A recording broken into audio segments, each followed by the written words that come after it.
Assalamualaikum warahmatullahi wabarakatuh. Apa kabar anak ibu semua? Masih semangat untuk belajar hari ini? Ya, ketemu lagi dengan Cik Guncis. Dalam pertemuan kali ini, kita akan belajar tentang pengamalan sila ketiga dan keempat Pancasila. Sebelumnya, kita sudah belajar pengamalan sila pertama dan kedua dalam Pancasila, oke? Sudah siap untuk belajar? Sebelum belajar, jangan lupa berdoa dulu ya. Berdoa, mulai. Selesai. Seperti biasa, jangan lupa siapkan alat tulisnya ya. Nanti materinya dicatat. Jadi, kalau ada soal, ada latihan, ataupun tugas, tinggal cari di materi yang sudah Ibu sampaikan.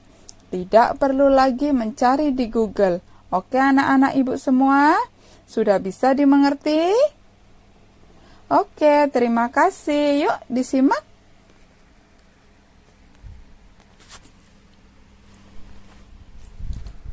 Nilai-nilai sila ketiga dalam Pancasila. Ya, sila ketiga bunyinya Persatuan Indonesia yang dilambangkan dengan pohon beringin. Apa saja sih nilai-nilai yang terkandung dalam sila ketiga? Yuk, ikuti. Yang pertama, bangga akan karya anak bangsa. Maksudnya, kita sebagai warga Indonesia harus bangga memakai produk-produk dalam negeri. Ya, sepatu buatan Indonesia yang terkenal sepatunya Kota Bandung ya. Ada juga batik. Batik yang terkenal dari Indonesia ada dari Pekalongan dan masih banyak daerah lain. Yang kedua yaitu menghargai perbedaan. Jadi dengan teman-teman kalian yang berbeda suku, berbeda agama, kita harus saling menghargai, saling menghormati. Ya, tidak boleh membeda-bedakan karena kawannya berbeda agama. Nggak maulah main sama dia. Nggak boleh ya, seperti itu ya. Yang ketiga yaitu gotong royong. Gotong royong biasanya dilakukan agar pekerjaan menjadi cepat selesai. Selain itu, gotong royong juga meningkatkan solidaritas dan semangat. Yang keempat, pengamat dari nilai-nilai sila ketiga Pancasila yaitu menggunakan bahasa Indonesia dalam kehidupan sehari-hari. Walaupun kalian pandai menggunakan bahasa Inggris, gunakanlah bahasa Indonesia dalam kehidupan sehari-hari agar kawan kalian semuanya memahami apa yang kalian bicarakan, apa yang kalian ucapkan. Oke? Paham sampai di sini? Oke, terima kasih. Selanjutnya, contoh pengamalan sila ketiga dalam kehidupan sehari-hari. Ya, ada yang pertama, memakai seragam sekolah. Mengapa kita memakai seragam sekolah? Agar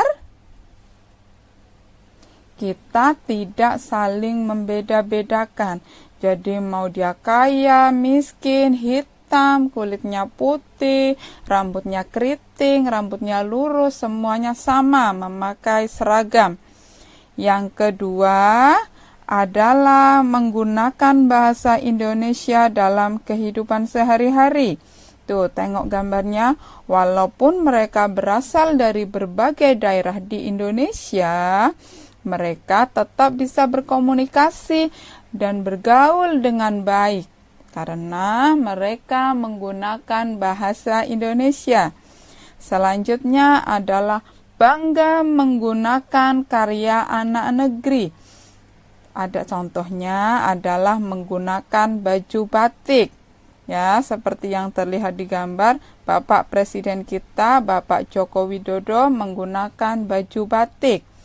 Yang selanjutnya adalah kegiatan gotong royong. Gotong royong membangun rumah, sehingga rumah akan cepat selesai. Selain itu, kita bisa gotong royong membersihkan kelas, gotong royong membersihkan sekolah. Pekerjaan yang berat menjadi ringan, pekerjaan menjadi cepat selesai. Yang selanjutnya yaitu nilai-nilai sila keempat Pancasila. Ingat bunyi sila keempat Pancasila? Yuk kita baca sama-sama.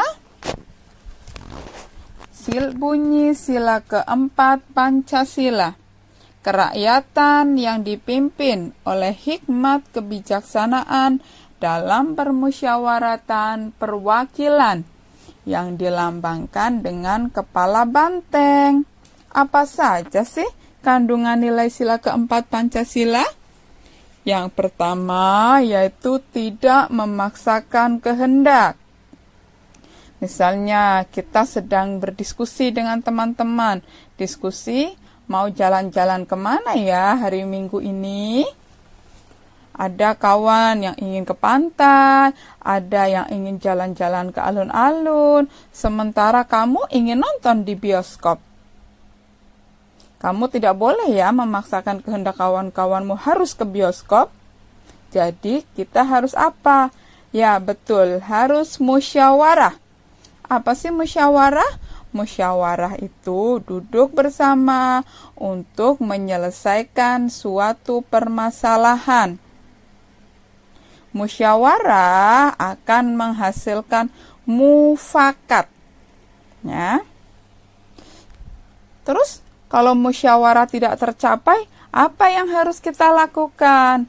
Yang harus kita lakukan adalah voting. Voting yaitu mengambil keputusan dengan suara terbanyak. Contohnya, dalam pemilihan ketua kelas, dalam pemilihan presiden, dalam pemilihan anggota DPR, seperti yang dilakukan pada pemilu. Ya. Selanjutnya yang ketiga yaitu mengutamakan kepentingan orang banyak. Jadi dalam mengambil keputusan harus mengutamakan kepentingan orang banyak. Jangan hanya sebagian, tapi orang banyak. Yang keempat yaitu menjalankan keputusan yang telah disepakati. Misalnya tadi akhirnya diputuskan ke pantai. Kalian harus dengan senang hati menjalankan keputusan yang telah disepakati. Tidak ngomel-ngomel aja sepanjang perjalanan. Karena pendapat kalian tidak disetujui. Oke? Dan yang selanjutnya adalah contoh pengamalan sila keempat dalam kehidupan sehari-hari. Ya, seperti yang sudah Ibu sampaikan tadi, ada gambar musyawarah. Itu dilakukan oleh para bapak-bapak, ibu-ibu semuanya bisa ya melakukan musyawarah. Anak-anak Ibu juga bisa dengan cara diskusi. Biasanya kalau tugas kelompok ya, berdiskusi, masing-masing anak menyuarakan pendapatnya, idenya ataupun gagasannya. Yang lain harus mendengarkan dan menghormati ketika temanmu menyampaikan pendapat. Dan yang selanjutnya adalah voting, pengambilan keputusan dengan suara terbanyak. Ya, ada contohnya itu seperti di gambar. Sudah paham anak Ibu semua? Dan yang terakhir adalah tugas. Silahkan dikerjakan di buku catatan PKN kalian. Oke, seperti yang Ibu sampaikan tadi, Tidak usah mencari jawabannya di Google, karena semua materi sudah Ibu sampaikan. Oke? Selamat mengerjakan anak-anak Ibu. Semangat!